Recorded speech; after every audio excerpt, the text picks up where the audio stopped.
భరద్వాజ గారు, ఇప్పుడు మీటింగ్‌లో ఖరాఖండిగా రేవంత్ రెడ్డి గారు చెప్పేశారు. బెనిఫిట్ షోలు లేవు, టికెట్ రేట్ల హైక్ లేదు. అసెంబ్లీలో ఏం మాట్లాడానో అదే ఫైనల్ అని చెప్పారని చెప్తున్నారు. ఇమీడియట్‌గా pan India cinema 'game changer' ఉంది. దాని తర్వాత 'డాకు మహారాజ్' ఉంది. ఆ ప్రొడ్యూసర్లు కూడా కలిశారు. దిల్ రాజు గారు, సంక్రాంతికి వస్తాం వెంకటేష్ హీరో గారు, అవును, అందరూ కలిశారు. ఇప్పుడు టికెట్ రేట్ల హైక్ లేకుండా రికవరీ ఎలా సాధ్యమేనా? ఎంతవరకు సాధ్యం?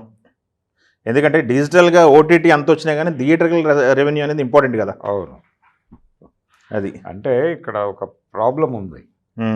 అదేంటంటే ఇంతకు ముందు ప్రీమియర్స్కి ఇచ్చిన పర్మిషన్ కంటే కూడా పుష్పకి కొంచెం ఎక్స్టెండ్ చేసి ఇచ్చారు. ఈ ఎక్స్టెండ్ చేసి ఇవ్వటం మీద చర్చ జరుగుతోంది. ఇప్పుడు ఆ ఎక్స్టెన్షన్ వరకు కట్టు, మిగతాదంతా యాజ్ ఇట్ ఉంటుందంటారా? మిగిలిందంతా యాజ్ ఇట్ ఈస్ గానే ఉంటుంది. ఓకే, ఇప్పుడు రామ్ చరణ్ ఫ్యాన్స్ కి పెద్ద టెన్షన్. మావోడ్ సినిమా ఏంటి పరిస్థితి, కొడతాడా లేదా? రెండోది, ప్రీమియర్స్ అనేది తెలుగు రాష్ట్రాల్లో జరిగింది తప్ప మిగిలిన రెస్ట్ ఆఫ్ ఇండియా అంతా జరగలేదు. ఓకే, రెస్ట్ ఆఫ్ ఇండియాలో ఈ 1200 నుంచి 3000 రూపాయలకి టికెట్లు అమ్ముకోవడం అనే ప్రోగ్రామ్ కూడా లేదు. అదే అవన్నీ జనరల్ జరిగిపోయినాయి, మామూలుగానే వెళ్ళిపోయింది.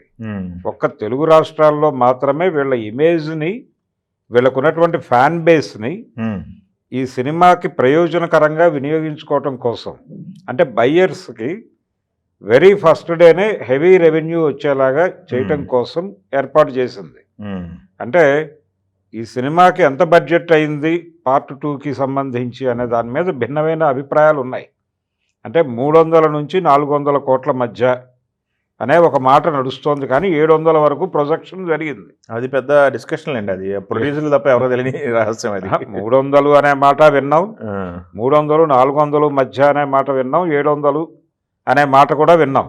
ఆఫ్ కోర్స్ బిజినెస్ 1000 crore నడిచింది. ఈ 1060 అనే ఫిగర్ బయటకు వచ్చింది.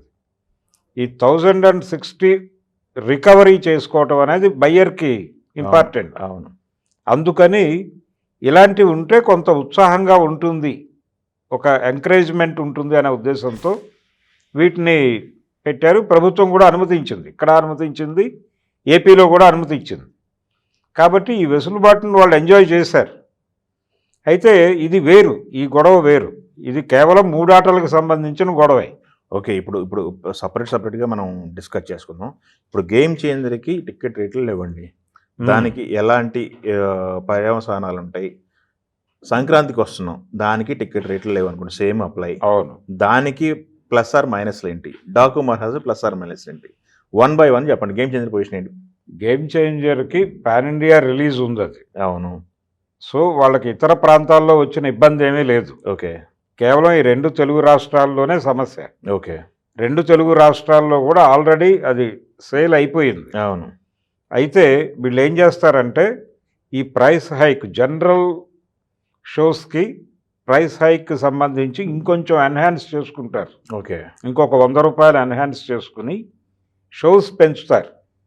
జనరల్గా పడే షోస్ 4 స్క్రీన్స్ పెంచుతారు. 4 ఆటలు పడుతుంది, ఇప్పుడు 4 ఆటలుగా 5 ఆటలు చేస్తారు. 5 ఆటలు చేయొచ్చు మల్టీప్లెక్స్లో. సింగిల్ స్క్రీన్లో ఆ ప్రయత్నం చేయరు.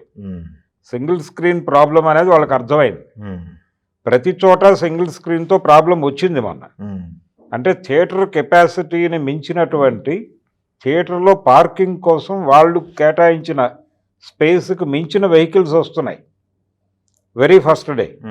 ఈ అకామిడేషన్ అనేది కూడా చర్చకు వచ్చింది ఈరోజు. అవును, ఇది ఇక్కడ ప్రాబ్లమే కాదు, ఏపీ ప్రాబ్లం కూడా అదే.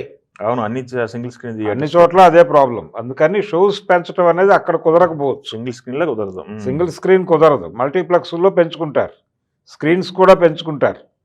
అంటే కేవలం సంక్రాంతి సినిమాలు 3 మాత్రమే, 3టికి టోటల్ స్క్రీన్స్ కేటాయిస్తారు. అవును, కేటాయించడం ద్వారా ఏ సినిమాకైతే వీళ్ళు ఎక్కువ రెవెన్యూ రాబట్టాల్సిన అవసరం ఉందో దానికి కొన్ని షోస్ పెంచుతారు.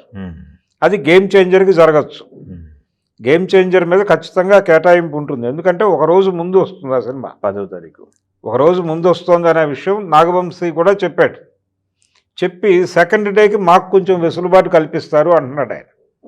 అయితే తన ప్రధానమైనటువంటి ఒక టెన్షన్ ఉంది నాకు, ఈ ప్రైస్ హైక్, అలాగే ఈ బెనిఫిట్ షోస్, ఈ ప్రీమియర్స్, ఇవి గనక ఉంటే మాకు కొంచెం ఊపిరి పీల్చుకోవడానికి అవకాశం ఉంటుంది అది లేకపోతే కొంచెం యుద్ధం చేయాల్సి ఉంటుంది అన్నాడు ఆయన. అదే.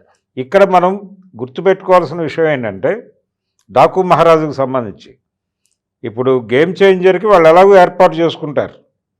డాకు మహారాజుకు సంబంధించి రన్ మీద ఎక్కువ కేటాయింపు ఉంటుంది బాలకృష్ణ సినిమాలకి. ఈ రన్ మీద వాళ్ళు వర్కౌట్ అవుతుంది. గతంలో అఖండాకు జరిగింది కూడా అదే. అఖండ టైంలో కూడా ప్రైస్ హైక్ కోసం వాళ్ళు ఏ ప్రయత్నాలు చేయలేదు. అవును, కరోనా ఉంది ఆ టైంలో. ప్రభుత్వం దగ్గరికి వెళ్ళలేదు. ఎందుకు వెళ్ళలేదు అంటే అప్పుడు ఒక రాజకీయ వైరం నడుస్తున్నటువంటి సందర్భం. ఆంధ్రప్రదేశ్ ప్రభుత్వం ఇక్కడ అనుకూలంగా ఉన్నా కానీ వెళ్ళాల. తెలంగాణ ప్రభుత్వం దగ్గరికి ప్రైస్ హైక్ కోసం వెళ్ళలేదు. ఆంధ్రాలో అసలు పట్టించుకోలేదు. సినిమా రిలీజ్ చేశారు, అది వర్కౌట్ అయింది. కాబట్టి ఆ భరోసాతో ఉన్నారు వాళ్ళు. అయితే ఇది కొంచెం ఎంకరేజింగ్గా ఉండేది ఇది గనక యాడ్ అయితే అనేది వాళ్ళ అభిప్రాయం. రెండోది, దీనికి మార్కెట్ కూడా పెరిగింది ఇప్పుడు. కంపారిటివ్ అఖండతో పోలిస్తే ఈ సినిమాకి పర్టికులర్గా డాకు మహారాజుకి రిలీజ్ ఎక్కువ ఉంది. అలాగే ఇతర రాష్ట్రాల్లో కూడా రిలీజులు ఉన్నాయి. కాబట్టి రెవెన్యూ సైడ్ వీళ్ళకి వచ్చిన ప్రాబ్లం కూడా ఏమీ ఉండకపోవచ్చు. ఏ రకమైన ప్రాబ్లం రాదు ఈ సినిమాకి కూడా. వెంకటేష్ జలాగు లోకల్ మార్కెట్ సినిమా, సంక్రాంతికి వస్తున్నాం, అది కూడా రన్నే. అది కూడా రన్ మీద డిపెండ్ అయిన సినిమానే. ఓపెనింగ్స్ మీద డిపెండ్ అయిన సినిమాలు కాదు ఇది. ఒకటే గేమ్ చేంజర్కి ఉన్నటువంటి ఇష్యూ మాత్రమే. గేమ్ చేంజర్ని ఎలా సేవ్ చేయాలో ఆయనకు ఒక డిజైన్ ఉంది. ఆ డిజైన్లో భాగంగా వెళ్తారు. అయితే ఇక్కడ ఆడియన్స్కి ఆప్షన్ ఉండదు. ఆడియన్స్కి వేరే భాషా చిత్రాలు మరొకటి చూసేటువంటి అవకాశం ఉండదు.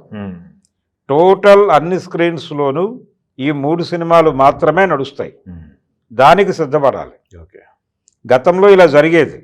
గతంలో ఒకే సినిమాని దాదాపు ఒక 3 రోజులు ఆప్షన్ లేకుండా అన్ని థియేటర్స్లోనూ అన్ని షోస్ అదే వేసేవాళ్ళు.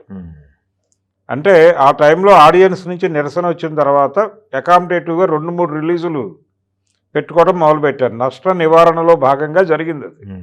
ఇప్పుడు కూడా ఈ బెనిఫిట్ షోస్ లేకపోవడం, అలాగే ప్రైస్ హైక్ లేకపోవడం, బెనిఫిట్ షోకి సంబంధించి అవి లేవు. కాబట్టి ఆ నష్టాన్ని భర్తీ చేసుకోవడానికి ఈ ప్రయత్నం చేస్తున్నారు.